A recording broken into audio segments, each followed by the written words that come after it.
Show हो रही है, ये जो आपको स्लाइड शो हो रही है वो आपको क्लियर है? Voice and screen is clear? बोलिए भाई, सारी चीजें क्लियर हैं?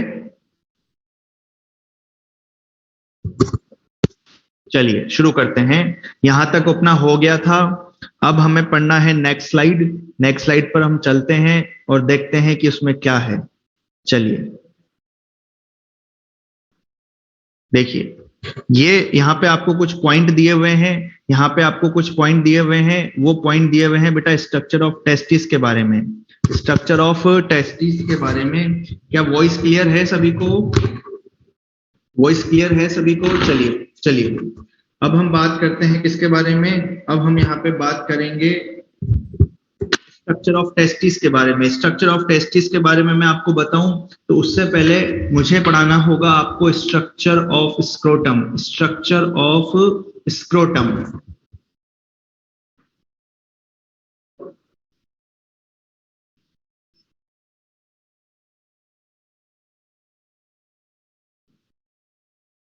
क्या अब क्लियर है वॉइस? अभिजीत, अब क्लियर है?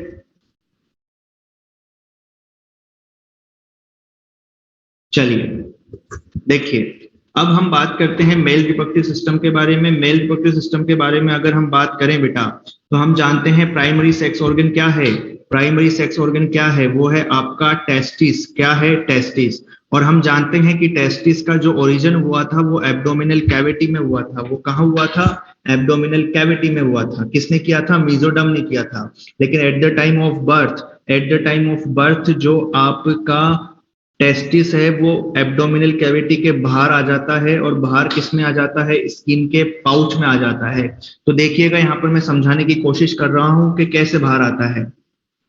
मान लीजिए ये आपका एब्डोमिनल कैविटी है और एब्डोमिनल कैविटी में ये क्या बन गए? ये दोनों क्या बन गए जो आपको दिख रहे हैं? ये टेस्टिस बन गए बेटा। क्या बन गए? टेस्टिस। और एब्डोमिनल कैविटी के बाहर ये कौन है? स्किन का पाउच। ये स्किन का पाउच कौन है? ये है आपका स्क्रोटम। कौन है बेटा? स्क्रोटम। और स्क्रोटम और टेस्टिस के बीच में इस तरीके से इलास्टिक फाइबर जुड़े होते हैं। इस तरीके से इलास्टिक फाइबर जुड़े होते हैं जिनको हम नाम देते हैं, इनको हम बोलते हैं गुबर्नाकुलम। क्या नाम देते हैं भाई? गुबर्नाकुलम। क्लियर? ये बन चुके हैं टेस्टिस। अब क्या होता है? At last trimester, at last trimester यानी कि जो प्रेगनेंसी के लास्ट के 3 महीने हैं, प्रेगनेंसी के लास्ट के जो 3 महीने हैं उसमें क्या होता है? जो आपका टेस्टोस्टेरोन है, जो आपका टेस्टोस्टेरोन है उसका अमाउंट इस एम्ब्रियो में, इस फीटस में बढ़ने लगता है। और जैसे इस टेस्टोस्टेरोन का अमाउंट कितना हो जाता है? 30 नैनोग्राम पर ml। इसमें ब्लड प्लाज्मा में, जैसे ही ब्लड प्लाज्मा में इसका अमाउंट कितना हो जाता है? 30 नैनोग्राम। वैसे ही क्या होता है? ये जो आपका गुबर्नाकुलम है ना, ये गुबर्नाकुलम रोलिंग शुरू कर देता है। अब जब कोई चीज रोलिंग शुरू कर देगी तो वो खींचेगी, इकट्ठा होने लगेगी।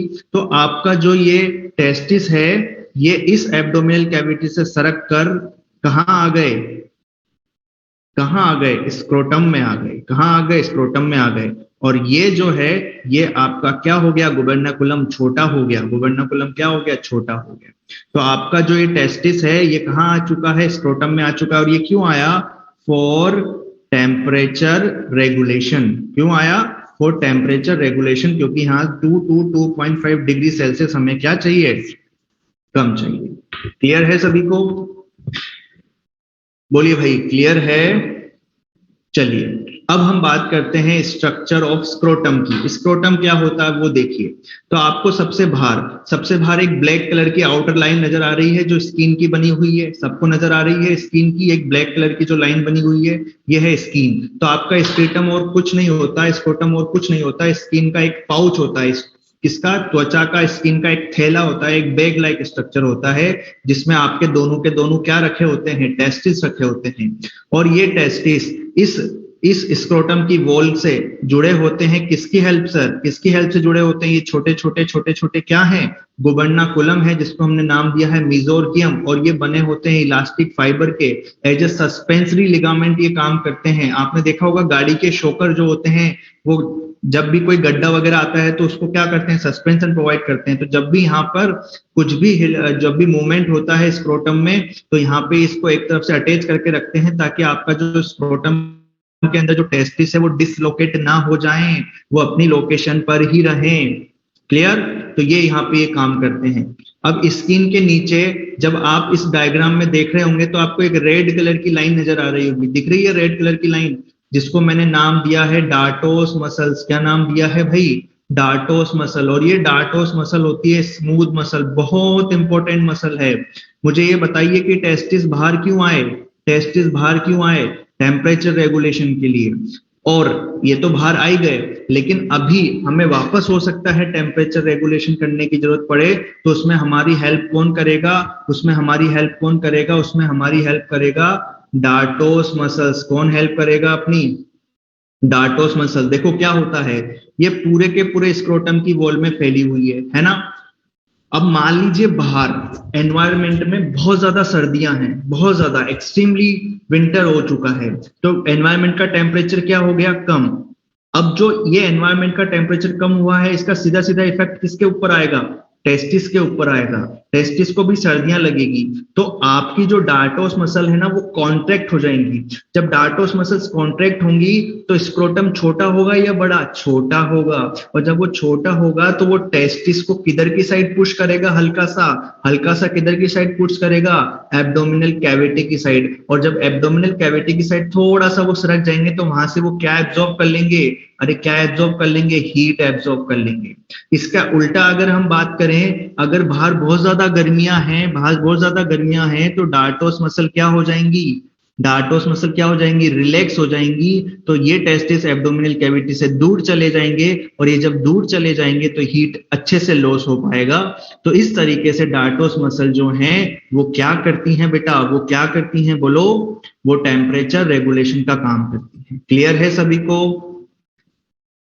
उसके नीचे आप रेड कलर से नीचे देखेंगे तो आपको एक ग्रीन कलर की एक लेयर दिखेगी, एंड ये ग्रीन कलर की लेयर जो है इसका नाम है स्पर्मेटिक फेशिया। स्पर्मेटिक फेशिया और कुछ नहीं है, कनेक्टिव टिश्यू की लेयर है जो यहाँ पे इस स्क्रोटम को सपोर्ट करने का काम कर रही है। एक सपोर्ट सिस्टम से ज्यादा इसका और कोई काम नहीं है, एज सच कोई इंपॉर्टेंट नहीं है। उसके नीचे आप देखेंगे, ग्रीन कलर के नीचे आप देखेंगे तो आपको एक ब्लू कलर की एक और लाइन दिखेगी, और ये ब्लू कलर की जो लाइन है ये भी एक इंपॉर्टेंट मसल की बनी हुई है, जिसका नाम है क्रेमेस्टर मसल्स। क्या नाम है भाई? क्रेमेस्टर मसल। जब टेस्टिस नीचे आ रहे होते हैं तो गुबर्नेकुलम तो छोटे होते हैं, साथ में साथ ये क्रेमेस्टर मसल भी हेल्प करती हैं किसको नीचे लाने में? टेस्टिस को नीचे लाने में। किसको नीचे लाने में? टेस्टिस को नीचे लाने में। तो ये भी आपका एक इंपॉर्टेंट मसल हो गई। तो क्रेमेस्टर मसल भी टेस्टिस को नीचे लाने में हेल्प कर रही है। गुबर्नेकुलम छोटा हो रहा है, हार्मोन कौन सा चाहिए हमको? टेस्टोस्टेरोन चाहिए। कितना चाहिए? 30 नैनोग्राम पर ml प्लाज्मा में होना चाहिए, तब जाके जो है टेस्टिस क्या करेंगे भाई? बोलो बोलो, क्या करेंगे? टेस्टिस नीचे आएंगे। क्लियर है सभी को? क्लियर है सभी को?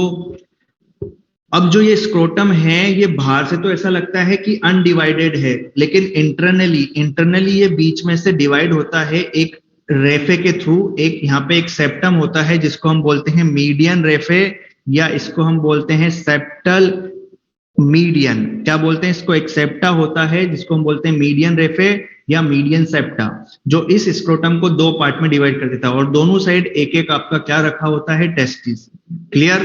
अब मुझे ये बताइए कि इसके ऊपर क्या है? ये एब्डोमिनल कैविटी तो है, एब्डोमिनल कैविटी है कि नहीं? तो आपकी जो एब्डोमिनल कैविटी है वो इस स्क्रोटम के साथ जुड़ी हुई है। आपकी जो एब्डोमिनल कैविटी है वो इस स्क्रोटम के साथ जुड़ी हुई है with the help of a ring.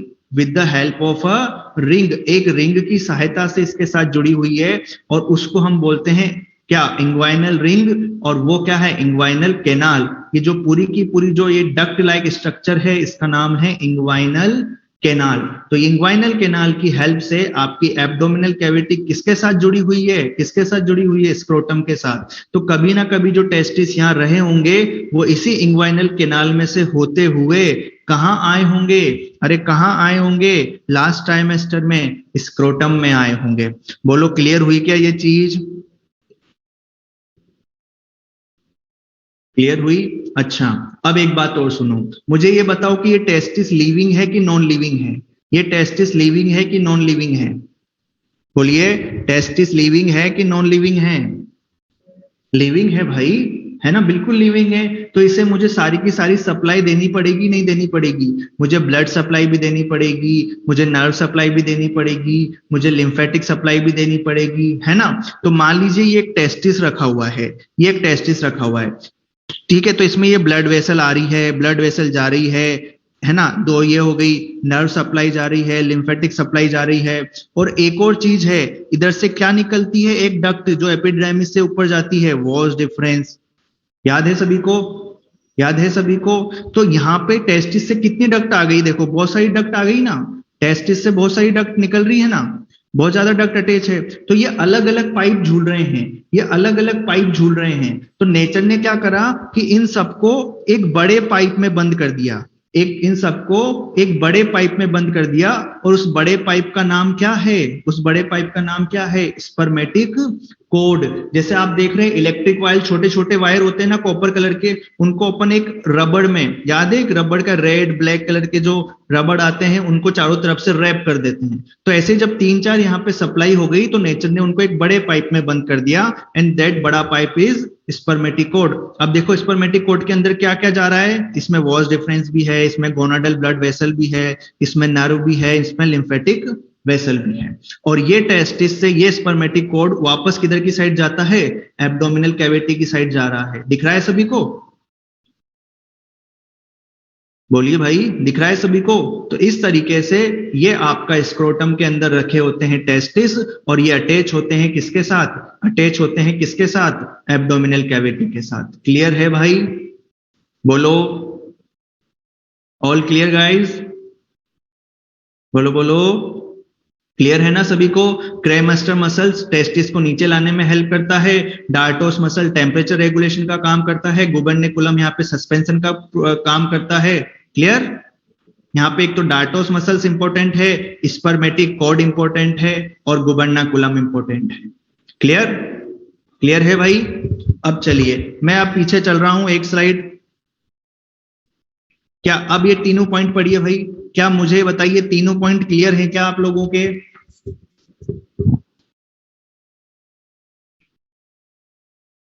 तीनों पॉइंट क्लियर है क्या, पढ़ लीजिए भाई तीनों पॉइंट फटाफट। क्लियर है तीनों पॉइंट, बता चुके हैं।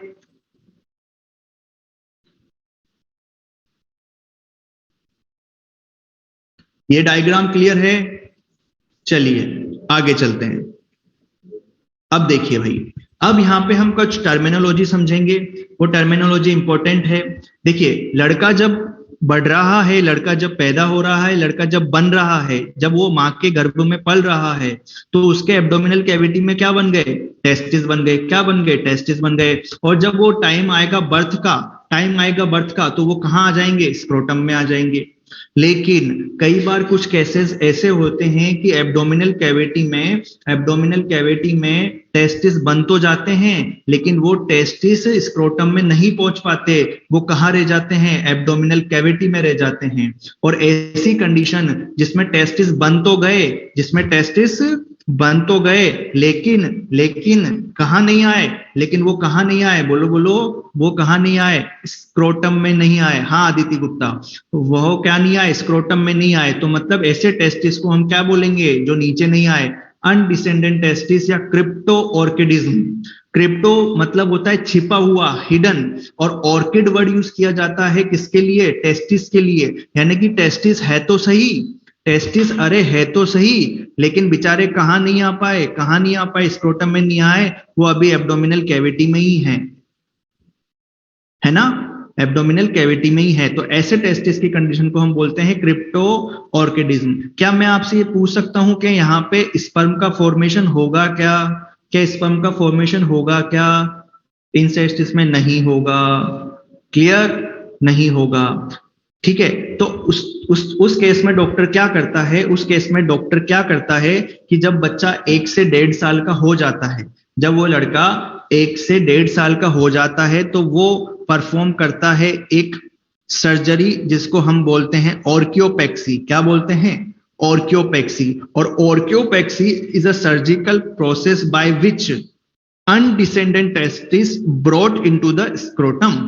तो ये ऑर्कियोपेक्सी एक सर्जिकल प्रोसेस है जो डॉक्टर परफॉर्म करता है उस लड़के के ऊपर, और उस लड़के के ऊपर ये परफॉर्म होकर ये दोनों टेस्टिस कहां ला दिए जाते हैं? ये दोनों टेस्टिस कहां ला दिए जाते हैं? स्क्रोटम में ला दिए जाते हैं। क्लियर? हाँ तुषार, स्क्रोटम तो डेवलप हो गया, लेकिन उस स्क्रोटम में क्या नहीं आ पाए? टेस्टिस नहीं आ पाए, तो उस कंडीशन को हम बोलेंगे क्रिप्टोऑर्किडिज्म। बोलिए भाई, क्लियर है? क्लियर है चीज? बेटा वो आपकी इच्छा है ना? आपको याद हो जाए तो बहुत अच्छी बात है। दूसरी चीज, अगर किसी में एक टेस्टिस होता है, किसी में एक टेस्टिस होता है, तो उसको हम बोलते हैं मोनोऑर्किडिज्म। क्या बोलते हैं उस कंडीशन को? मोनोऑर्किडिज्म। हाँ हाँ यश, बिल्कुल। ऑर्कियोपेक्सी के बाद नॉर्मल फंक्शन हो जाता है।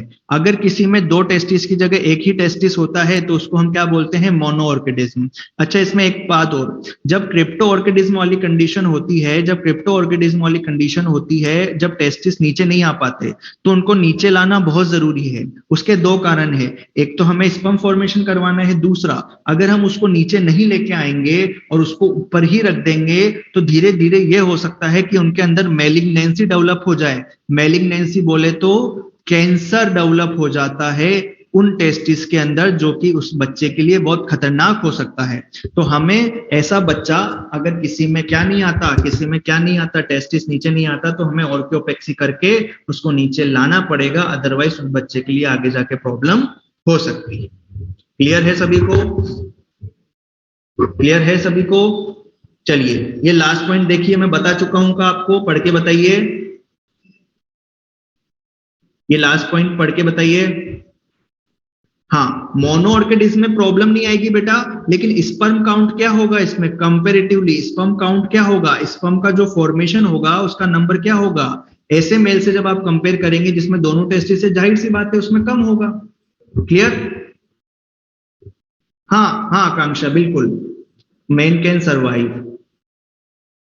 क्लियर? अच्छा चलिए, लास्ट पॉइंट क्लियर है क्या सभी को? नहीं यश कुमार, नहीं क्लियर है भाई? चलिए आगे चलते हैं अपन। अच्छा, एक टर्म और मैं आपको बता देता हूं, आपने सुना होगा एक castration.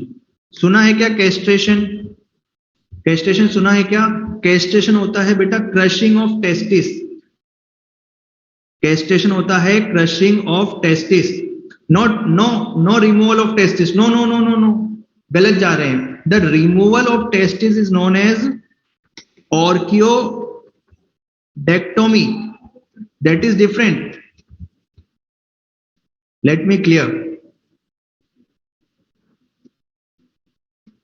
Removal of testis is known as orchiodectomy and castration is crushing of testis. Crush कर दिया, बिल्कुल, जैसे टेस्टिस वही है, बॉडी में ही है, लेकिन उनको एक मशीन की हेल्प से उनको क्रश कर दिया, उनको क्या कर दिया? खत्म कर दिया। बिल्कुल विवेक कुमार सही बोल रहे हैं। जो ऑक्स होते हैं, जब वो गाय के जब बछड़ा पैदा होता है, मेल पैदा होता है, तो अगर हमें उसे अपने कंट्रोल में रखना है, उसे हमें हल चलवाना है, उसे हमें अपना खेतों का काम करवाना है, तो वो उसको हम क्या कर देंगे? कैस्ट्रेशन कर देंगे, जिससे उसका टेस्टोस्टेरोन क्या हो जाएगा? कम, और वो स्टेराइल भी हो जाएगा, वो बच्चे पैदा नहीं कर पाएगा फिर, है ना? तो हमें क्या हो गया? उसको बुल बनाना है, बिल्कुल। तो हमने क्या कर दिया? क्या कर दिया? उसको हमने सप्रेस कर दिया, तो अब वो हमारे कंट्रोल में रहेगा। और अगर हमें उससे आगे जाके बच्चे पैदा करवाने हैं, तो उस केस में हम कैस्ट्रेशन नहीं करेंगे। क्लियर? जैसे जो हॉर्स होते हैं ना बेटा, हॉर्स, तो हॉर्स में भी 2 केस होते हैं। अगर हमें उसे नॉर्मल काम में लेना है, हॉर्स राइडिंग के, है ना, तो उसमें भी हमें क्या करना पड़ेगा? उनके क्रश करने पड़ेंगे टेस्टिस, क्योंकि हॉर्स पावर सुना होगा, नाम ही हॉर्स पावर नाम से रखते हैं, तो उनमें भी बहुत ताकत होती है, ताकि वो घोड़े आपके कंट्रोल में रहे। तो मुझे लगता है आपको चारों पांचों टर्म समझ में आ गई होगी, क्रिप्टोऑर्किडिज्म से लेकर ऑर्कियोडेक्टोमी तक। क्लियर है सभी को? मैं एक चीज बता देता हूं आपको, जहां भी पैक्सी वर्ड आ जाता है ना, पैक्सी, ऑर्कियोपेक्सी, तो इसका मतलब है सर्जिकल प्रोसेस। और जहां भी वर्ड आ जाएगा टोमी, टोमी TOMI, तो उसका मतलब क्या है, उसका मतलब क्या है, कट एंड रिमूव। क्लियर? नहीं आयुषी, नहीं। देखिए मोनो ऑर्किडिज्म के केस में क्या हो रहा है, ध्यान से सुनिए। मोनो ऑर्किडिज्म के केस में तो टेस्टिस एक ही बना, एक ही नीचे आ गया, एक ही नीचे, एक ही बना और एक ही नीचे आ गया, तो फिर मेलिग्नेंसी क्यों होगी, फिर क्यों कैंसर होगा, है ना? क्लियर है भाई सभी को? बोलिए भाई। चलिए, ये इंग्वाइनल कैनाल वाला पॉइंट समझ में आ गया सभी को? टेस्टिस जो नीचे आए हैं स्क्रोटम में, वो इंग्वाइनल कैनाल में से होते हुए तो आए हैं, वही पॉइंट यहाँ पे लिखा हुआ है। चलिए भाई, अब ये बहुत इंपॉर्टेंट पॉइंट है, ये बहुत इंपॉर्टेंट है, इसको ध्यान से सुनेंगे सब लोग। बहुत सारे क्वेश्चन इसमें से बन सकते हैं आपके, तो इसको आप बहुत ध्यान से सुनेंगे। नेक्स्ट है अपना स्ट्रक्चर ऑफ टेस्टिस। क्या है? Structure of testis. अब ध्यान से सुनिएगा, है ना? अब हम टेस्टिस की बात कर रहे हैं, जो कि मेन प्राइमरी सेक्स ऑर्गन है मेल का। क्लियर? ये डायग्राम यहाँ पे बना हुआ है, मैं आपके साइड में सिंपल डायग्राम बना रहा हूं, जिससे आप इसको कंपेयर करेंगे तो आपको समझ में आ जाएगा। ध्यान से देखिएगा, कमेंट बंद कीजिए। तो आपका जो टेस्टिस है वो है ओवल शेप्ड। वो कैसा है बेटा? वो इस तरीके से ओवल शेप्ड टेस्टिस है ना? ओवल शेप्ड टेस्टिस है, जो कि लेंथ और विड्थ कितनी होती है वो हम देख चुके हैं। ये ओवल शेप टेस्टिस है। अब ये जो आपका टेस्टिस है, ये 3 लेयर से सराउंड होता है। कितने लेयर से सराउंड होता है? 3 लेयर से। तो जिसमें जो आउटर मोस्ट लेयर होती है, ये होती है डबल लेयर। आउटर मोस्ट जो लेयर होती है, जो मैं अभी बना रहा हूं ब्लैक कलर से, इसको मैंने कितनी लेयर में बनाया? 2 लेयर में बनाया है। क्या मैंने इसको टेस्टिस के चारों तरफ बनाया है क्या? नहीं सर। तो क्या मैं ये कह सकता हूं, क्या मैं कह सकता हूं कि जो आपकी आउटर मोस्ट लेयर है, जिसको मैंने नाम दिया है ट्यूनिका वेजाइनेलिस, क्या बोला है इसको? ट्यूनिका वेजाइनेलिस, तो ये क्या कंप्लीट कवर करती है क्या टेस्टिस को? नहीं सर, ये इनकम्प्लीट कवर कर रही है टेस्टिस को। क्या ये डबल लेयर में है क्या? हाँ सर, ये डबल लेयर में है। तो जो बाहर वाली लेयर है दैट इज पेराइटल वेजाइनेलिस, और जो अंदर वाली है that is visceral tunica vaginalis. Clear है? तो जो बाहर वाली जो लेयर है उसका नाम क्या है? Tunica vaginalis. उसके 2 पार्ट हो गए, पेराइटल एंड विसरल। क्लियर है सभी को? अब आपको उसके नीचे दिख रहा होगा एक और लेयर। मैं इसका कलर चेंज करना पड़ेगा मुझे, 1 मिनट।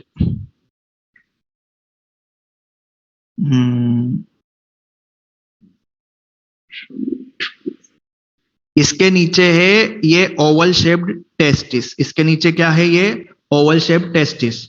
क्लियर? ट्रांसफर सेक्शन है बेटा वैभवी। अब ये जो ओवल शेप्ड जो टेस्टिस है, ये इसका ये तीसरा लेयर है, सॉरी दूसरा लेयर है। और ये जो दूसरा लेयर है, ये बना हुआ है व्हाइट फाइब्रस कनेक्टिव टिश्यू का, और इसका नाम है ट्यूनिका एल्ब्यूजिनिया। क्या नाम है इसका? Tunica albuginea. ये किसका बना हुआ है? WFCT का, व्हाइट फाइब्रस कनेक्टिव टिश्यू का बना हुआ है।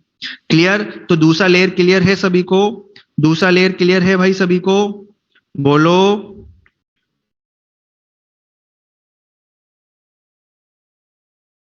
क्लियर? अब ये जो ट्यूनिका एल्ब्यूजिनिया है ना बेटा, ये जो ट्यूनिका एल्ब्यूजिनिया है, ये क्या करती है? इस टेस्टिस के अंदर घुस जाती है। ये क्या करती है? इस टेस्टिस के अंदर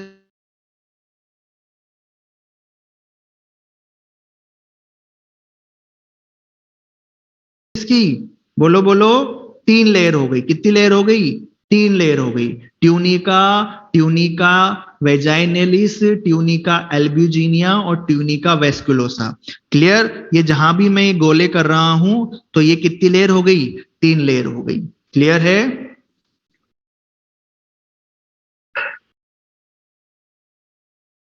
तो पार्ट है ना बेटा, इसका स्ट्रक्चर का ही पार्ट है अदिति, स्ट्रक्चर का ही पार्ट है लेयर बी। जो अंदर है वो अंदर, जो बाहर है जो बाहर। क्लियर? अब देखो, अब अंदर चलते हैं, ये डायग्राम से मैच करते जाइएगा आप। अब हम चलते हैं टेस्टिकुलर लोब्यूल में। अब हम कहां आ गए? टेस्टिकुलर लोब्यूल में आ गए। इस टेस्टिकुलर लोब्यूल का नंबर कितना है एक टेस्टिस में? 250। कितना है? 250। अब देखना, हर एक टेस्टिकुलर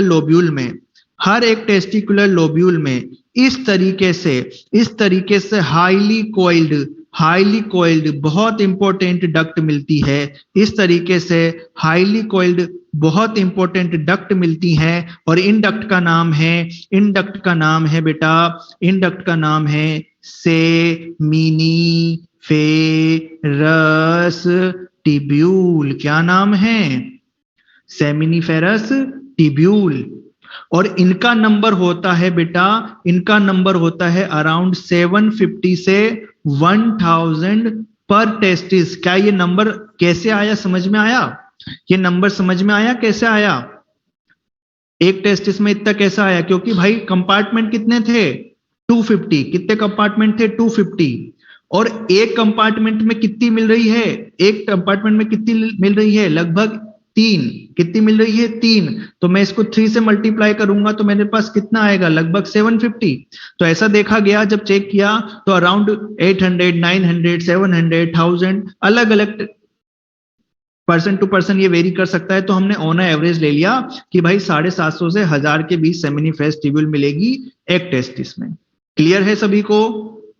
क्लियर है? और ये सेमिनिफेरस टिब्यूल ही तो वो जगह है, वो जगह है जो जहां पर क्या होगा, जहां पर क्या होगा बोलो? स्पर्म प्रोडक्शन होगा। जहां पर क्या होगा? स्पर्म का प्रोडक्शन होगा, स्पर्मेटोजेनेसिस होगा सेमिनिफेरस टिब्यूल में। क्लियर? अब ये जितनी भी सेमिनिफेरस टिब्यूल हैं बेटा, जितनी भी सेमिनिफेरस टिब्यूल है ना, ये सब इस टेस्टिस के छोटे वाले हिस्से में आकर, इस टेस्टिस के छोटे वाले हिस्से में आकर इस तरीके से यहां पर एक नेटवर्क बना लेती है। इस तरीके से क्या बना लेती है? नेटवर्क बना लेती है ना? नेटवर्क बना लेती है। और ये जो ट्यूब्यूल का जो नेटवर्क बना, this network is known as rete testis. This network is known as rete testis. Clear है? क्लियर है सभी को? अब आपको कुछ छोटी छोटी डक्ट दिखाई दे रही होंगी सेमिनिफेरस टिब्यूल के और रेटेड टेस्टिस के बीच में। क्या देख पा रहे हैं क्या छोटी छोटी डक्ट रेटेड टेस्टिस और सेमिनिफेरस टिब्यूल के बीच में? है ना? देख पा रहे हैं? That duct is tubuli recti. No not vasa efferentia. आपने मेरा क्वेश्चन नहीं सुना। मैंने बोला है सेमिनिफेरस टिब्यूल और रेटेड टेस्टिस के बीच में जो छोटी छोटी डक्ट है उसका नाम है ट्यूबुलाई रेक्टाई। क्लियर? अब इस रेटेड टेस्टिस से छोटी छोटी डक्ट बाहर निकलेंगी। इस रेटेड टेस्टिस से छोटी छोटी डक्ट बाहर निकलेंगी and that duct is known as vasa efferentia. और वासा एफ्रेंशिया का नंबर होता है 12 to 20 पर टेस्टिस। 12 to 20 पर टेस्टिस। क्लियर?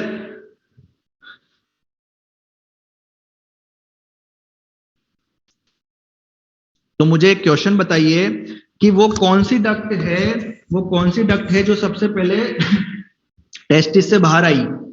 वो कौन सी डक्ट है जो सबसे पहले टेस्टिस से बाहर आई? बोलो। वासा एफ्रेंशिया। सबसे पहले टेस्टिस से बाहर आने वाली डक्ट कौन सी है? वासा एफ्रेंशिया। क्लियर सभी को? अब ये वासा एफ्रेंशिया जो बाहर आई है, ये जो वासा एफ्रेंशिया जो बाहर आई है, ये जितनी भी डक्ट बाहर आती हैं वो सब डक्ट एक कॉमन डक्ट में ओपन होती है and then that duct is very important and very coiled, highly coiled duct and that duct is known as epididymis and that duct is known as epididymis. Clear? ये जो आपको दिख रही है diagram में, जहां पे मैंने ये अंडरलाइन किया है हाईली कोइल्ड डक्ट जो है दैट इज एपिडिडाइमिस। ये क्या है भाई? एपिडिडाइमिस है। क्लियर?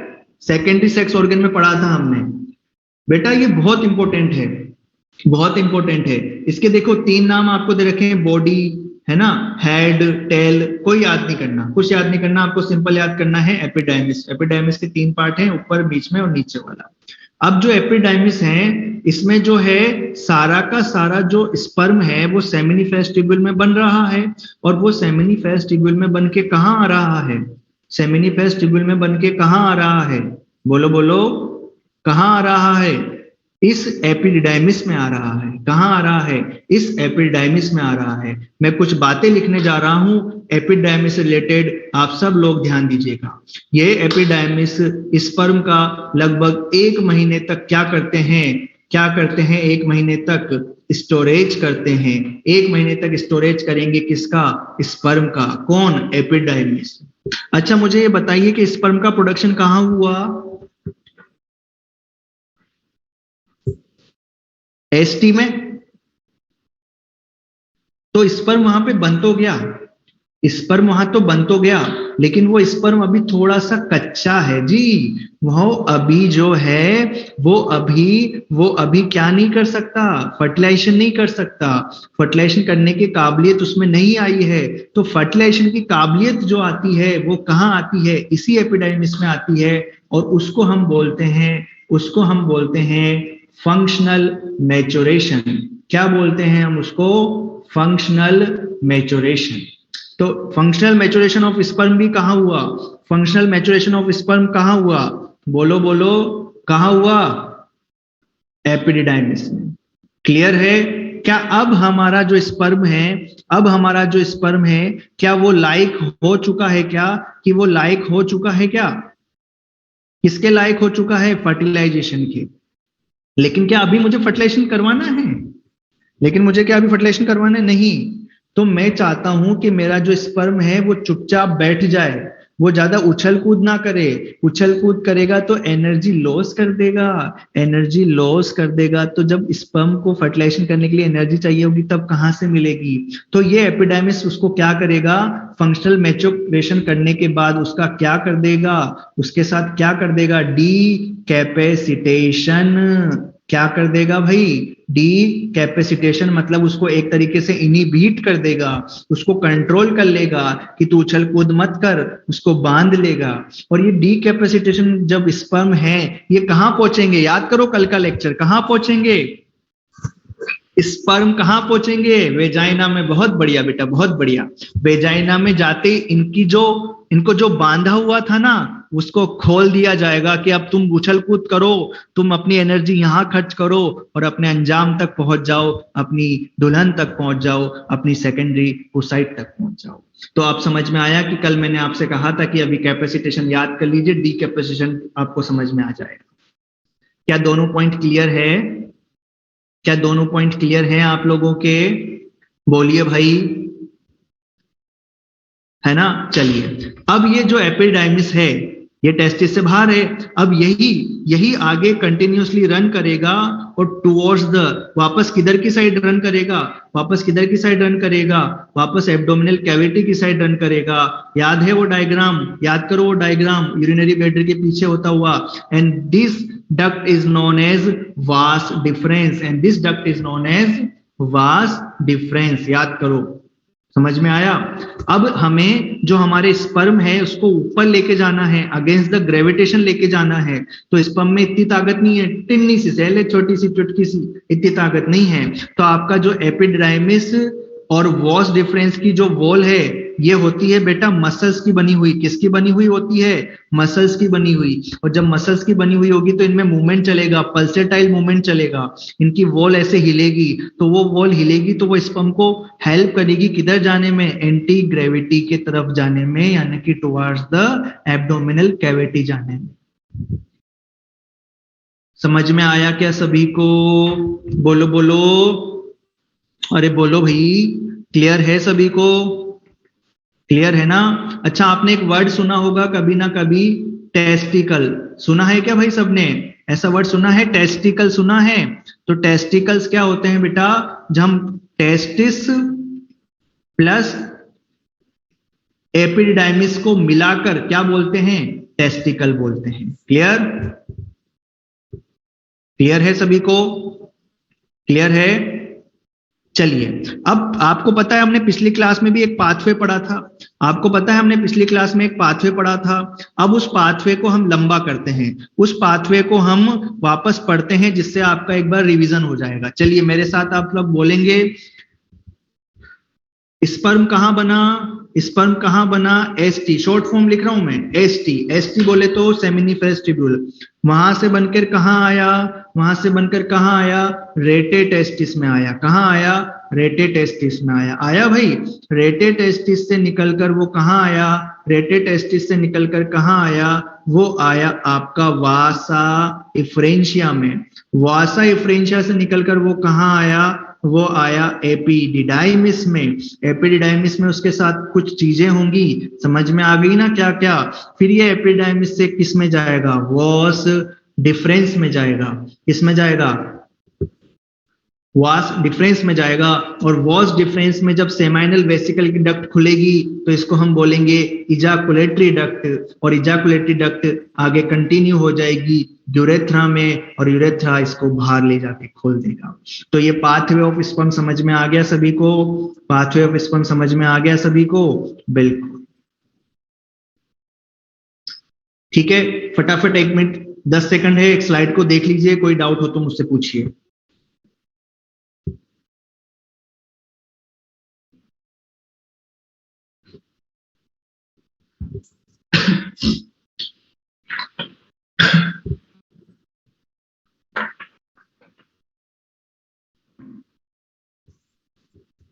बेटा टेस्टिस के पीछे से निकलती है, ये जो मैंने डायग्राम बताया है ना, ये जो डायग्राम मैंने बताया है ना, ये सिंपल डायग्राम है समझाने के लिए।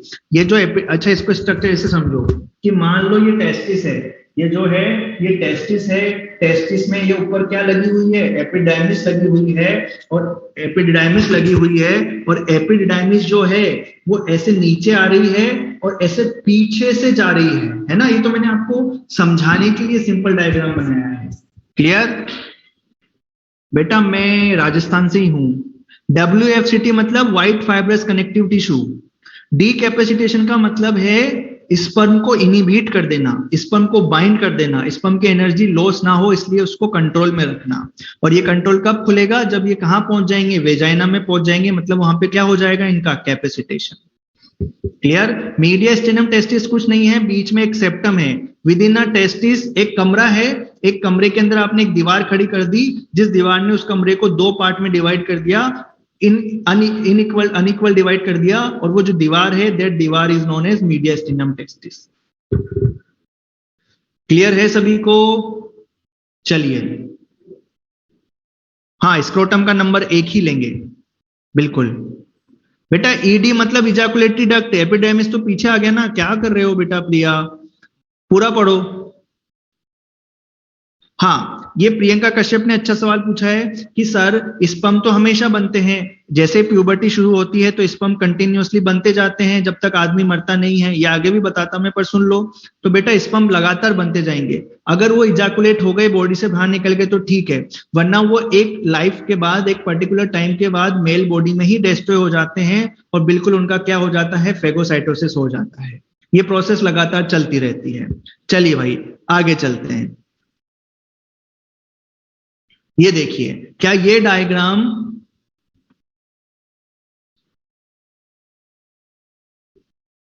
नहीं आकांक्षा, हाँ बिल्कुल डीकैपेसिटेशन के फॉर्म में चलेंगे, एपिडाइमिस के बाद, एपिडाइमिस के बाद वो डीकैपेसिटेड फॉर्म में रहेंगे। चलिए अब इधर देखिए, क्या ये डायग्राम क्लियर है क्या सभी को, मुझे बताइए। ये डायग्राम क्या मैं बता चुका हूं क्या आपको, बताइए भाई, ये डायग्राम क्लियर है क्या? ये जो अभी हमने पढ़ा क्या उसमें सारी चीजें आ गई क्या? देखिए ये टेस्टिस हो गया, टेस्टिस के अंदर सेमिनिफेस ट्यूब्यूल हो गए, उसके बाहर ये एपिडाइमिस हो गया।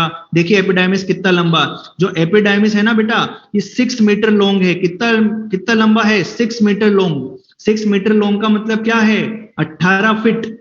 हो 18 फीट, इंसान की लंबाई 6 फीट होती है, ये 18 फीट का है। समझ रहे हो कितना कोइल्ड है, कितना कोइल्ड है, इतनी ज्यादा हाईली कोइल्ड स्ट्रक्चर होती है। फिर ये एपिडाइमिस किस में कंटिन्यू किया, वॉस डिफरेंस में, दोनों साइड की वॉस डिफरेंस आके एम्पुला बनाया, एम्पुला में कौन आके खुला, सेमाइनल वेसिकल, दोनों सेमाइनल वेसिकल जब एम्पुला के साथ मिली तो क्या बन गई, इजाकुलेटरी डक्ट। इजाकुलेटरी डक्ट कहाँ ओपन हुई, प्रोस्टेटिक यूरेथ्रा में। ये है आपकी प्रोस्टेट ग्लैंड, यह आपकी बल्बोरेथ्रल ग्लैंड, और ये आ गया आपका यूरेथ्रा, और यूरेथ्रा से बाहर खुल गया, और ये है आपका पेनिस और ये है आपका मेल रिप्रोडक्टिव सिस्टम का एक व्यू। तो ये व्यू मैं पहले भी आपको क्लियर कर चुका था जब मैंने आपको एनसीईआरटी वाला दूसरा डायग्राम समझाया था।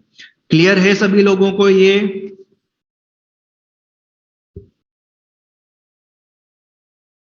चलिए, अब नेक्स्ट इंपॉर्टेंट चीज आती है, नेक्स्ट इंपॉर्टेंट चीज आती है accessory reproductive gland. Accessory reproductive gland, क्या इनके बारे में हमने पहले बात की थी? क्या इनके पहले में हमने पहले बात की थी? बिल्कुल की थी सर। मैंने कितना नंबर बताया था? 3 तरह की ग्लैंड बताई थी। क्या आपको नाम दिख रहे हैं? सेमाइनल वेसिकल, प्रोस्टेट और बल्बोइरेथ्रल। देख पा रहे हैं क्या आप? ठीक है, अब इस डायग्राम को समझिए, इस डायग्राम को समझिए आप लोग ध्यान से। कमेंट बंद कीजिए, उस डायग्राम को समझिए, बहुत इंपॉर्टेंट स्लाइड है बेटा। ये है आपका, हाँ ये बिल्कुल ये रियल डायग्राम है, ये मेडिकल जो बुक्स आती हैं हायर ऑथर्स की, फॉरेन ऑथर्स की, उनका डायग्राम है बिल्कुल। इधर देखिए, ये आपको जो पीछे दिख रहा है बड़ा सा, वो क्या है? Urinary bladder. क्या है वो? Urinary bladder. देख पा रहे हैं आप? फिर आपको याद है यूरिनरी ब्लैडर के पीछे ये डक्ट आ रही है, ये जो डक्ट आ रही है इस डक्ट का नाम बता दीजिए। ये जो डक्ट आ रही है इस डक्ट का नाम बता दीजिए।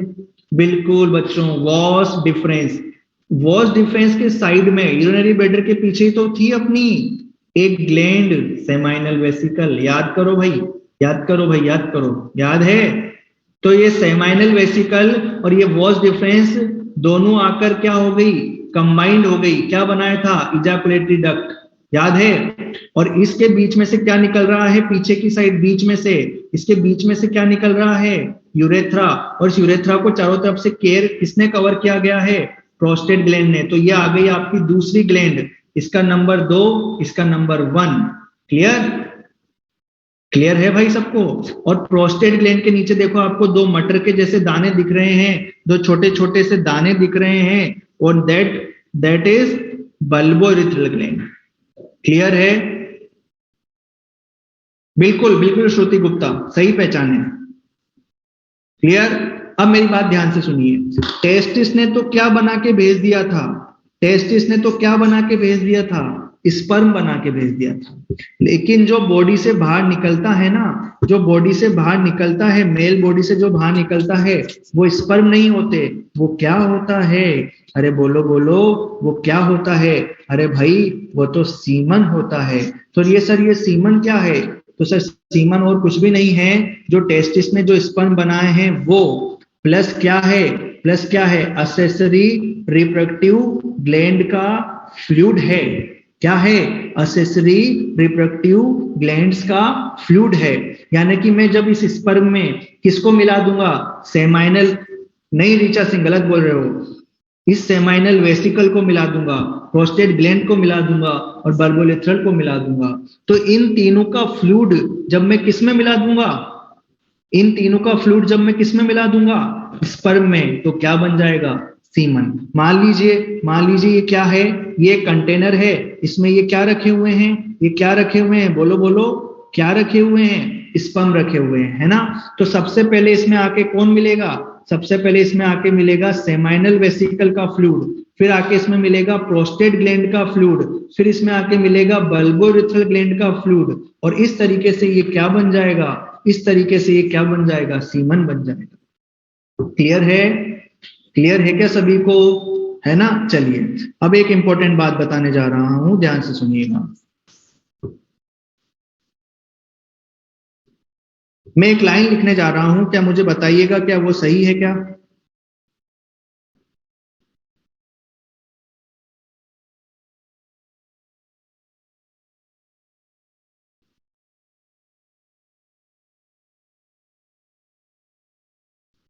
क्या ये मैंने लाइन लिखी है, क्या ये सही है क्या? अरे ये लाइन सही है क्या? बोलो बोलो।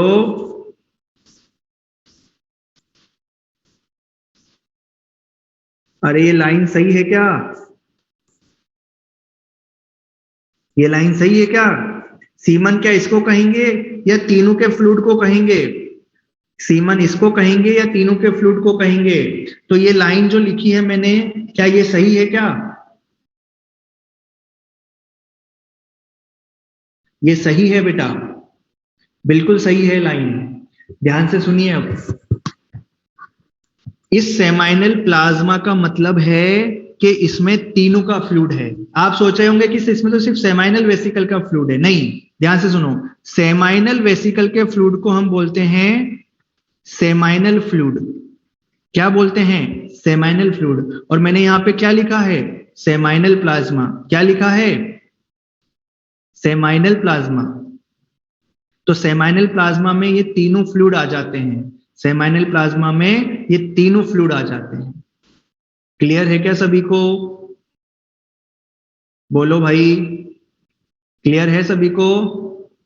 हाँ, अदिति गुप्ता बहुत कम, बहुत कम, सबसे कम इसी का पार्ट होता है। अभी आ रहा हूं मैं, उस पर भी आ रहा हूं। पहले तो मुझे ये बताइए, क्लियर है? अरे ARGF का मतलब है एक्सेसरी रिप्रोडक्टिव ग्लैंड का फ्लूइड। क्लियर? इन तीनों ग्लैंड का फ्लूइड किस में मिला दिया? स्पर्म में मिला दिया। क्या बन गया? सीमन बन गया। तो क्या सेमाइनल प्लाज्मा में तीनों आ गया? क्या सेमाइनल प्लाज्मा में तीनों आ गए? क्या सेमाइनल वेसिकल भी आ गई सर, प्रोस्टेट ग्लैंड भी आ गई सर, और काउपर ग्लैंड भी आ गई सर? बोलिए, क्लियर? बोलिए भाई, बोलिए, जल्दी बोलिए। सीमन क्लियर हुआ क्या कि सीमन क्या है? तो क्वेश्चन ध्यान से देखना, सेमाइनल फ्लूइड लिखा हुआ है या सेमाइनल प्लाज्मा लिखा हुआ है? अगर सेमाइनल फ्लूइड लिखा हुआ है तो उसमें तीनों नहीं है, लेकिन अगर सेमाइनल प्लाज्मा लिखा हुआ है तो उसमें तीनों ग्लैंड हैं। क्लियर? चलिए भाई, आगे चलते हैं। अब इन ग्लैंड का फ्लूइड समझते हैं। इन ग्लैंड का फ्लूइड समझते हैं कि ये क्या चीज है। तो मुझे बताइए कि वो कौन सी ग्लैंड होगी? वो कौन सी ग्लैंड होगी? अरे यार, AGRF का मतलब कितनी बार बताऊं? एक्सेसरी रिप्रोडक्टिव ग्लैंड का फ्लूइड लिखा हुआ है बगल में। सुनिए, जब स्पर्म वास डिफरेंस से ऊपर आ रहे हैं तो उसमें वो कौन सी ग्लैंड होगी जो सबसे पहले अपना सिक्रेशन मिलाएगी?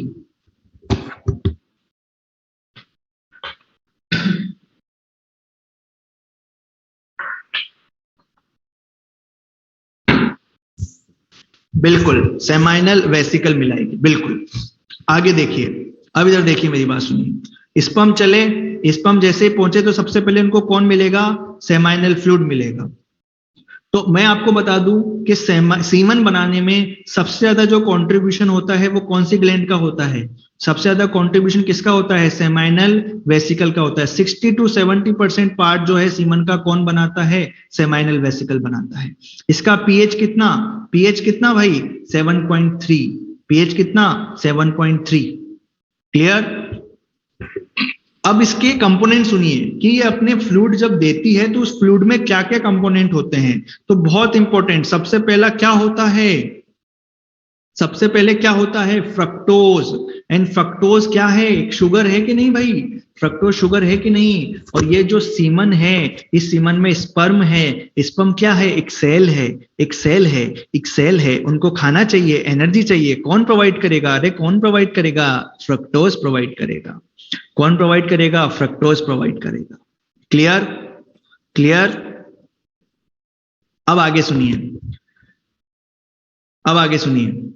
ये जो दूसरा इसमें क्या दे रखा है? फाइब्रिनोजन। क्या दे रखा है? फाइब्रिनोजन। क्या नाम सुना है क्या कभी फाइब्रिनोजन का? कहीं क्लोटिंग वगैरह में सुना होगा, सुना है?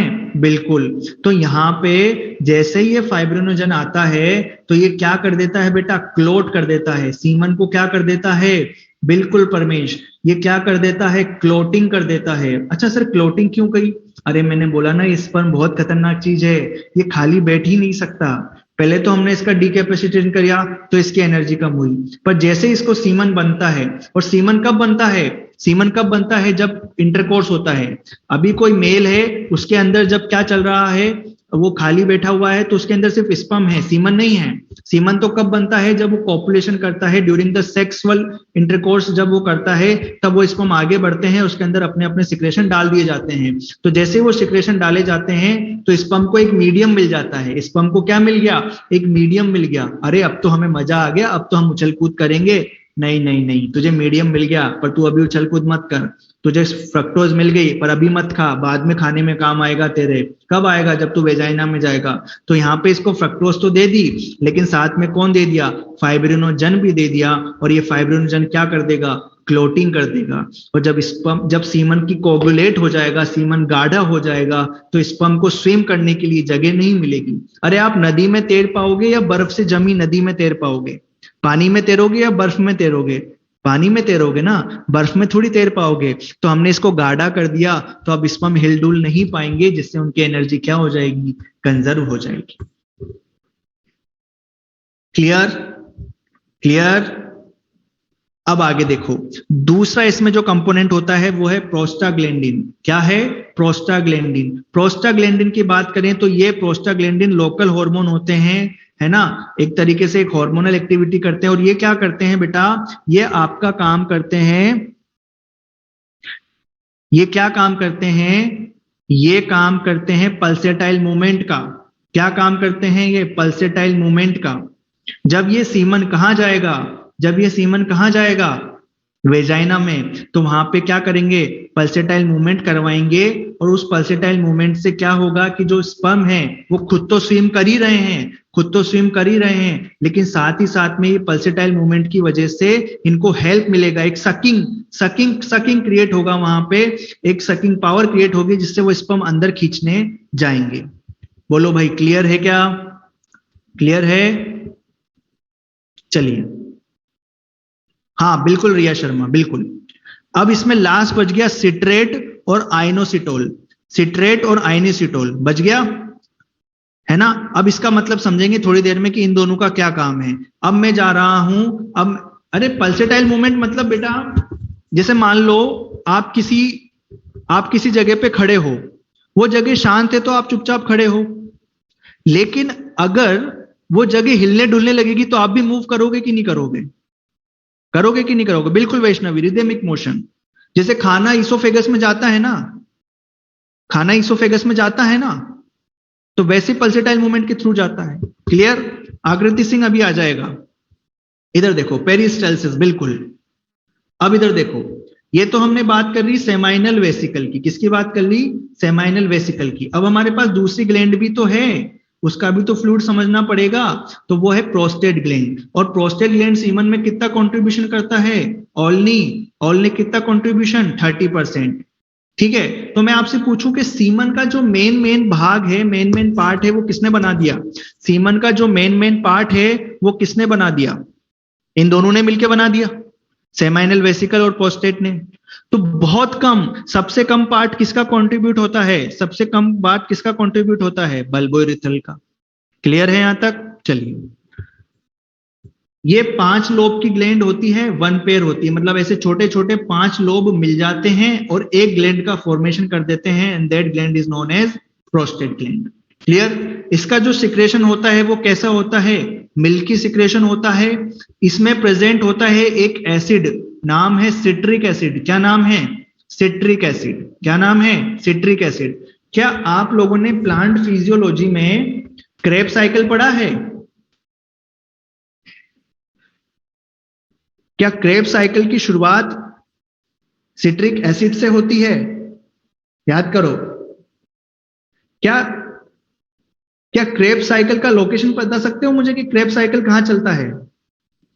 क्रेब्स साइकिल कहां चलता है सेल में? माइटोकॉन्ड्रिया में। बहुत बढ़िया बेटा, बहुत शानदार, 1 नंबर जवाब दे रहे हो, मजा आ गया तुम्हारी कसम, बहुत बढ़िया। बस ऐसे ही पढ़ते जाओ बेटा, एक एक चीज अपने को क्लियर होना चाहिए। तो स्पर्म के पास भी माइटोकॉन्ड्रिया है। बहुत ध्यान से सुना, बहुत कमाल की बात बता रहा हूं। ऐसे बता के निकल जाते हैं टीचर्स लोकल और पता भी नहीं पड़ता, बच्चों को याद कर लेते हैं। सिट्रिक एसिड हेल्प करता है क्रेब्स साइकिल चलाने में। क्रेब्स साइकिल चलती है माइटोकॉन्ड्रिया में। स्पर्म के पास क्या माइटोकॉन्ड्रिया होते हैं, आगे पढ़ेंगे। बिल्कुल सौम्या, बहुत बढ़िया। तो वो माइटोकॉन्ड्रिया किसका यूज करते हैं? इस सिट्रिक एसिड का। और इसको लेके क्रेब्स साइकिल चलाते हैं और क्या बनाते हैं जी? क्या बनाते हैं? अरे एटीपी बनाते हैं। एटीपी क्या है? एनर्जी है। तो एनर्जी है तो मूवमेंट करने में हमें हेल्प मिलेगी। बोलिए क्लियर है?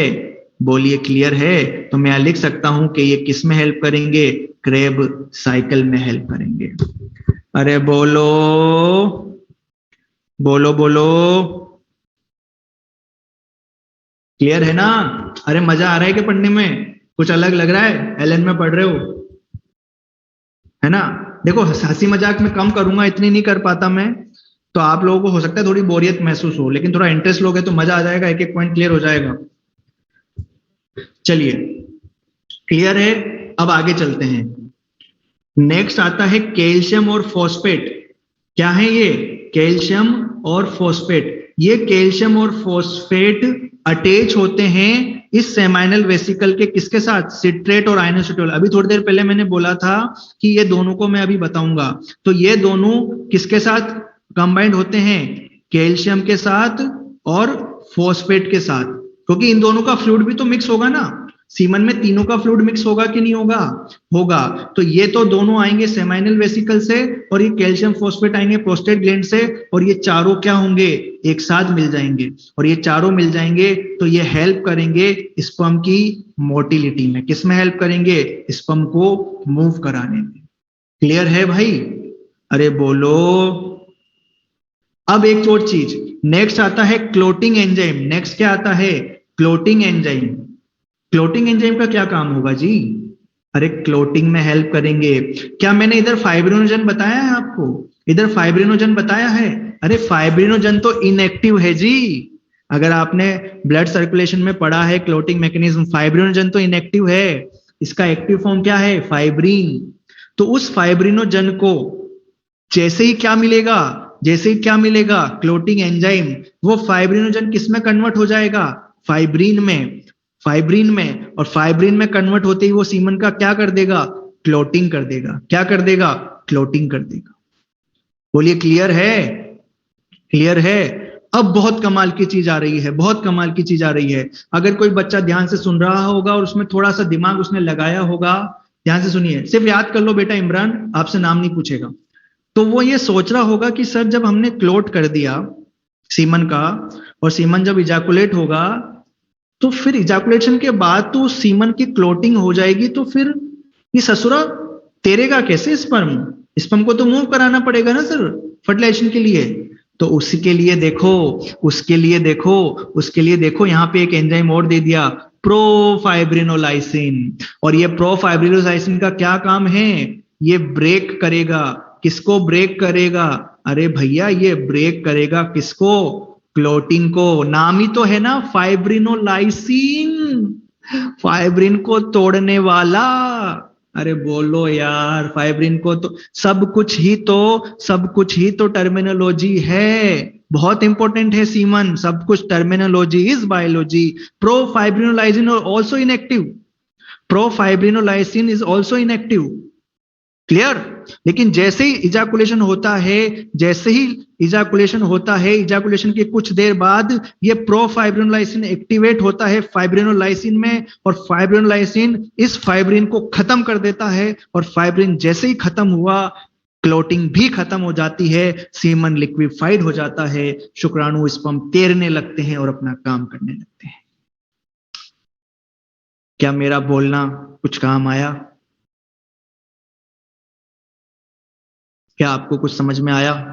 स्लाइड बहुत देखने में आसान थी, फटाफट याद चीजें हो जाती, लेकिन अगर एक बार समझ में आ गई ना, जीवन भर नहीं भूलोगे।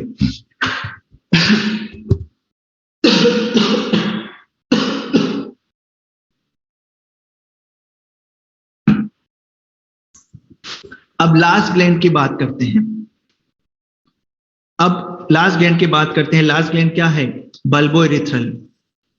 पेड स्ट्रक्चर होती है, यूरेथ्रा के दोनों साइड होती है। पीएच कैसा है? 7.2 है। इसका सीमन बनाने में कंट्रीब्यूशन सबसे कम है, लेकिन इसका सबसे इंपॉर्टेंट काम है। क्लियर? अब ध्यान से सुनिए भाई। एक तो ये लुब्रिकेशन करता है पेनिस का helps in lubrication of penis. Penis का लुब्रिकेशन करता है, जिसकी वजह से जब कॉपुलेशन होता है, कॉपुलेशन बेटा एक क्या है, एक सेक्सुअल इंटरकोर्स की प्रोसेस है जिसमें मेल और फीमेल पास आते हैं। मेल जो है अपना पेनिस फीमेल की वेजाइना में इंसर्ट करता है ताकि वो अपना सीमन कहाँ इजैकुलेट कर सके, फीमेल बॉडी में। तो उसके लिए जब वो फीमेल में पेनिस इंसर्ट किया जाता है तो वहां पे हमें लुब्रिकेशन की जरूरत पड़ती है, और वो लुब्रिकेशन हमें कौन प्रोवाइड कराता है, काउपर ग्लैंड। पहला काम। दूसरा, इससे भी इंपॉर्टेंट काम, दूसरा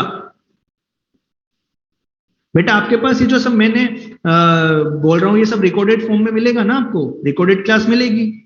आपको कोई भी चीज ध्यान नहीं देती आप देख लीजिएगा, है ना।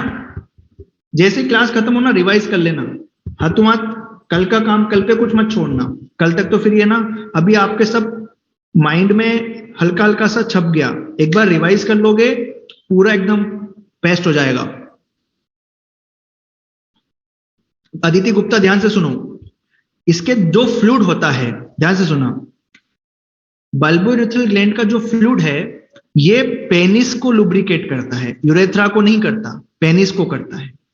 आउटर जो पेनिस की कवरिंग होती है बताऊंगा जब पेनिस पढ़ाऊंगा। दूसरा काम सुनो, डेस्ट्रॉय एसिडिटी ऑफ यूरेथ्रा। अच्छा मुझे ये बताओ, क्या मैं यहां पर मेल की बात कर रहा हूं क्या, या फीमेल की बात कर रहा हूं? अरे मेल की बात कर रहा हूं, फीमेल की बात कर रहा हूं? मेल की। अरे फीमेल कौन बोला, कौन है ये? अरे बाप रे, मेरा यार तुम बुखार आना दोगे मुझे यार। मैं बीपी हाई कर देते हो, तुम ऐसे आंसर देते हो।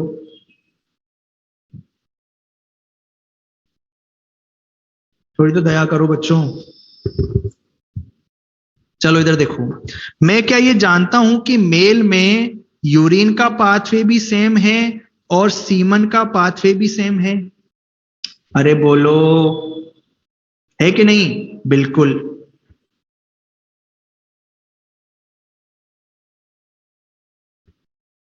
अब लगातार कंटिन्यूअसली तो यहां से क्या पास आउट हो रहा है, हमेशा क्या पास आउट होता है, यूरिन। और यूरिन यहाँ का एसिडिटी कर देता है, यहाँ का जो मीडियम है वो कैसा कर देता है, एसिडिक कर देता है।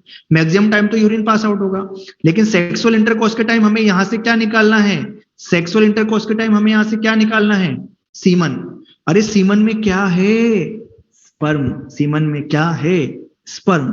और स्पर्म मर जाएगा अगर वो कहां जाएगा, स्पर्म मर जाएगा अगर वो कहां जाएगा, एसिडिक मीडियम में। तो फिर हम क्या करें, रास्ता तो वही है। अरे काउपर ग्लैंड मैं हूं ना, काउपर ग्लैंड बोलती है मैं हूं ना, तो रुक, तेरे आने से पहले, तू जब यहां आएगा तो तुझसे पहले मैं अपने सिक्रेशन यहां से निकाल दूंगी, मैं अपने सिक्रेशन यहां से निकाल दूंगी। ऋचा सिंह आगे आएगा, मैं यहां से अपने सिक्रेशन निकाल दूंगी और मेरे सिक्रेशन उस एसिडिटी को क्या कर देंगे, न्यूट्रलाइज कर देंगे, और उसके बाद तू आराम से अपना सीमन यहां से पास आउट कर देना। तो just before ejaculation of semen, just before of ejaculation of semen क्या निकलता है, बल्बोरेथ्रल ग्लैंड का फ्लूइड निकलता है। और बल्बोरेथ्रल ग्लैंड का फ्लूइड क्यों निकला, क्या कि वो मेल यूरेथ्रा के किसको, मेल यूरेथ्रा के एसिडिटी को क्या कर सके। बिल्कुल ज्योति, मेल यूरेथ्रा के एसिडिटी को क्या कर सके, डिस्ट्रॉय कर सके। क्या आपको सारी बातें समझ में आई मेरी? क्लियर? अब एक बच्चे का डाउट आया है कि सर ये सिट्रिक एसिड भी तो है, ये सिट्रिक एसिड भी तो है, तो क्या सीमन भी एसिडिक है क्या, क्या सीमन भी एसिडिक है क्या? अरे मेरे लाला मेरी बात सुनो रे, मेरी बात सुनो। मैक्सिमम मुझे ये बताओ कि अगर तुम 1 लीटर पानी में 2 बूंद नींबू की डाल दोगे तो क्या वो एसिडिक हो जाएगा क्या वो एसिडिक हो जाएगा क्या? अरे नहीं होगा बेटा, मैक्सिमम पार्ट तो एल्केलाइन है ना। ये सिट्रिक एसिड थोड़ा सा अमाउंट में होता है तो ये पूरे यूरेथ्रा को थोड़ी, पूरे सीमन को थोड़ी एसिडिक कर देगा। आया समझ में? ये बहुत हल्का सा एसिडिक होता है और लगातार कंज्यूम हो जाता जाएगा, लगातार काम में आता जाएगा। अरे समझ में आया क्या, समझ में आया क्या? अब कुछ बच्चों का सवाल आ रहा है कि चलो सर स्पर्म को हमने मेल में तो बचा लिया, लेकिन अभी इनको वेजाइना में जाना है, और आपने तो कल बताया था कि वेजाइना तो एसिडिक पीएच है कि नहीं? अरे तो वहां पे भी तो एक ग्लैंड बताई थी, वहां पे भी तो एक ग्लैंड बताई थी, वहां भी हमेशा पीएच कैसा रहेगा, एसिडिक। लेकिन at the time of copulation जब फीमेल क्या रिसीव करेगी, सीमन, तो बार्थोलिन ग्लैंड क्या होगा, बार्थोलिन ग्लैंड अपना सिक्रेशन रिलीज करेंगे, और वो सिक्रेशन उस वेजाइना का उस वक्त तक क्या कर देंगे, उसकी पीएच को न्यूट्रलाइज कर देंगे, और वहां से भी इजीली अपने स्पर्म क्या हो जाएंगे, पास आउट हो जाएंगे। क्या मेरी बात समझ में आई सभी लोगों को? क्या मेरी बात समझ में आई क्या सभी लोगों को? बोलो भाई, क्लियर है ना सबको? एकदम खतरनाक क्लियर है कि नहीं? अरे खतरनाक क्लियर है कि नहीं एकदम? बोलिए, ऑल क्लियर? चलिए चलिए भाई, समराइज करूं क्या बेटा? ये तो आप रिकॉर्डेड वीडियो देख लेना अगर किसी को दिक्कत हो तो। सिंपल डायग्राम बनाओ ना, सिंपल डायग्राम बनाओ। अच्छा, मैं एक बार क्लोटिंग वापस समझा देता हूं आप लोगों को। अदिति गुप्ता, ये पूरा हार्मोनल है ना बेटा, सब हार्मोनल से कंट्रोल होता है, तो उसको पता चल जाता है।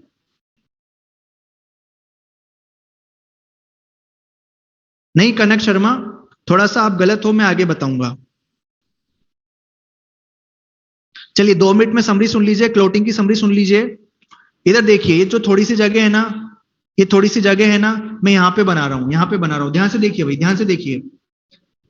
सेमाइनल वेसिकल से क्या आया, फाइब्रिनोजन। कौन आया, फाइब्रिनोजन, इधर देखिए।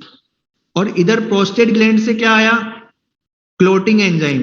ये क्लोटिंग एंजाइम जैसे किसको मिला, फाइब्रिनोजन को, फाइब्रिनोजन से मिला, तो ये कन्वर्ट हो गया फाइब्रिन में। किसमें कन्वर्ट हो गया, फाइब्रिन में। और ये फाइब्रिन क्या करा देगा, ये फाइब्रिन करा देगा क्लोटिंग। क्या करा देगा, क्लोटिंग। तो इसी कोगुलेट फॉर्म में सीमन का इजाकुलेशन हो जाएगा, इसी कोगुलेट फॉर्म में सीमन का इजाकुलेशन हो जाएगा। और फिर इस प्रोस्टेट ग्लैंड का, ये जो प्रोस्टेट ग्लैंड है, ये सब मिल जाएगा आपको, चिंता मत करो, ये सब नोट्स मिल जाएंगे आपको। ये जो प्रोस्टेट ग्लैंड का जो एक और एंजाइम था, याद करो, प्रोफाइब्रिनोलाइसिन। ये प्रोफाइब्रिनोलाइसिन आफ्टर इजाकुलेशन एक्टिव होगा किसमें, फाइब्रिनोलाइसिन में। और ये फाइब्रिनोलाइसिन इस फाइब्रिन को तोड़ देगा, और आपका जो क्लोटिंग था वो क्या हो जाएगा, ब्रेक हो जाएगा। क्लियर? ये सब मिल जाएगा आपको इसी फॉर्म में। ये स्लाइड एज इट इज मैं आपको सेंड कर दूंगा, चिंता मत करिए। आप कल भी तो करी थी ना मैंने, एडिटेड फॉर्म में सारी चीज। बोलिए, क्लियर है? ये क्लोटिंग से सवाल नहीं आएगा आपको। सर सारा टेम्परेचर एल्कलाइन मीडियम में, मैं एक मिनट, कोई कमेंट चला गया ऊपर, क्या बोल रहा है ये सर, सारा एल्कलाइन मीडियम में ही क्यों रहता है, ब्लड भी यार, ये भी सर, ये सलाइवा का। बेटा सबका अपना एक मीडियम है, कई चीजों का आपका एसिडिक मीडियम भी है जहां पे हमको इन्फेक्शन को रोकना है। हाँ बिल्कुल अदिति गुप्ता, बिल्कुल बिल्कुल सही कहा आपने। बेटा पूरा हार्मोनल कंट्रोल है, हाइपोथैलेमस तो सबको कंट्रोल करता ही है।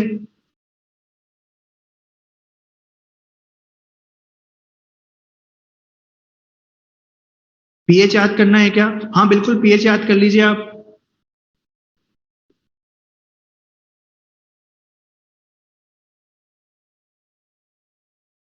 बेटा जब पॉपुलेशन होता है केतन, तो एक हार्मोनल एक्टिविटी भी होती है बॉडी में, है ना? और उस हार्मोनल एक्टिविटी के थ्रू सारी चीजें होती है, तभी बार्थोलिन ग्लैंड एक्टिवेट हो जाती है। हाँ जिक्रा, बिल्कुल बिल्कुल।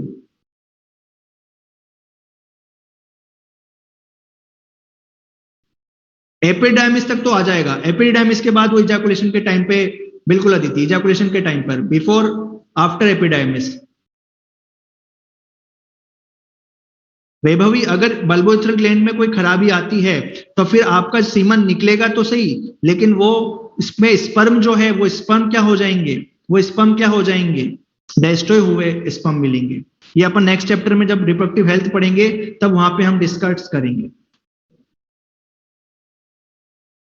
क्लियर? चलिए भाई,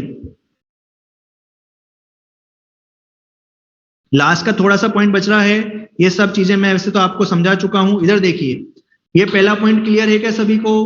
पहला पॉइंट क्लियर है क्या? इधर देखिए, पहला पॉइंट क्लियर है। चलिए एक बार में जो सीमन निकलता है उसमें सिर्फ स्पर्म का नंबर, स्पर्म कितने परसेंट होते हैं? 10%, और 90% क्या होता है आपका? ग्लैंड का fluid. Ayushi helps in motility, है ना। एक बार में जो सीमन निकलता है उसका वॉल्यूम कितना है? उसका वॉल्यूम कितना है? 3 to 4 ml। कितना वॉल्यूम है? 3 to 4 ml। पीएच कितना है सीमन का? Slightly alkaline. एक बार में जो स्पर्म निकलता है उसमें सीमन निकलता है, उसमें अगर स्पर्म का नंबर देखोगे तो कितना मिलेगा? 20 to 120 मिलियन पर ml। कितना मिलेगा? 20 to 120 मिलियन पर ml। इतना स्पर्म आता है। तो आप इसको कितने से गुना कर दो? लगभग 4 से गुना कर दो। कितना गुना कर दो? 4 से गुना कर दो, क्योंकि 4 ml है ना। तो एक बार में जो इजैकुलेट होता है वो कितने स्पर्म का होता है? अराउंड 200 to 300 मिलियन स्पर्म निकलते हैं एक बार के इजैकुलेशन में। अगर आपके सीमन में स्पर्म का नंबर 20 मिलियन पर ml से कम है तो उस स्थिति को, उस पर्टिकुलर पोजीशन को क्या कहेंगे? ओलिगोस्पर्मिया। क्या कहेंगे? ओलिगोस्पर्मिया। ओलिगो मतलब कम, स्पर्मिया मतलब स्पर्म, यानी कि फर्टिलाइजेशन में दिक्कत आएगी। अगर आपके सीमन में स्पर्म नहीं है, आपके सीमन में स्पर्म नहीं है, तो उसको बोलेंगे, उस कंडीशन को एजोस्पर्मिया।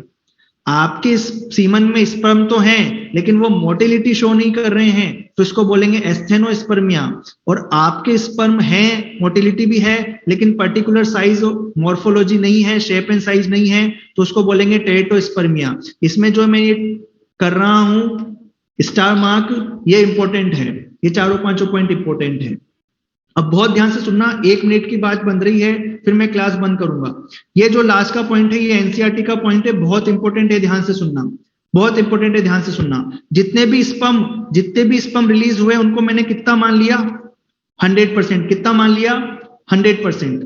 अगर आपके सीमन को फर्टिलाइजेशन करना है तो उसमें फर्टिलाइजेशन की पावर है या नहीं, तो वो किस बात पर डिपेंड करेगा वो समझाने जा रहा हूं। एनसीईआरटी का पॉइंट है, इंपॉर्टेंट है। इस 100% स्पर्म में से मिनिमम 60% स्पर्म कैसे होने चाहिए? नॉर्मल शेप एंड साइज के। कैसे होने चाहिए भाई? नॉर्मल शेप एंड साइज के। कैसे होने चाहिए? नॉर्मल शेप एंड साइज के। क्लियर? और उस 60% का, उस बाकी बचा जो नहीं, इसी 60% का 40% जो स्पर्म है वो क्या शो करने चाहिए? क्या शो करने चाहिए? विगरस मोटिलिटी शो करने चाहिए। तभी आपका जो है सीमन क्या कर पाएगा? फर्टिलाइजेशन कर पाएगा। अगर आपके सीमन में, आपके स्पर्म में ये पावर नहीं है, मान लो आपके स्पर्म हिल ही नहीं रहे, मूव ही नहीं कर रहे, टेल ही नहीं बनी, तो फिर फर्टिलाइजेशन नहीं हो पाएगा। तो ये बहुत इंपॉर्टेंट है, ये ध्यान रखना। टोटल का 60% नॉर्मल शेप एंड साइज के, और उस 60% का कितना? 40% मोटिलिटी वाले, विग्रस मोटिलिटी वाले, बहुत बढ़िया मोटिलिटी शो करने चाहिए, तभी जाके आपका क्या हो पाएगा? अरे तभी जाके आपका क्या हो पाएगा? फर्टिलाइजेशन हो पाएगा। क्लियर है सभी को? बेटा वो रीजंस में अपने को नहीं जाना कि किस कारण से कम होंगे, किस कारण से मोटिलिटी कम होगी, वो सब आप मेडिकल एमबीबीएस में जब चले जाएंगे अगले साल तो वहां पढ़ेंगे। अभी हमें सिर्फ वो पढ़ना है जो हमें मेडिकल कॉलेज तक पहुंचाए, जो हमें वहां से दूर ले जाए वो मैं एक भी चीज नहीं बताऊंगा ना पढ़ाऊंगा। क्लियर है? चलिए भाई, थैंक यू सो मच, कल मिलते हैं अपन। चलिए।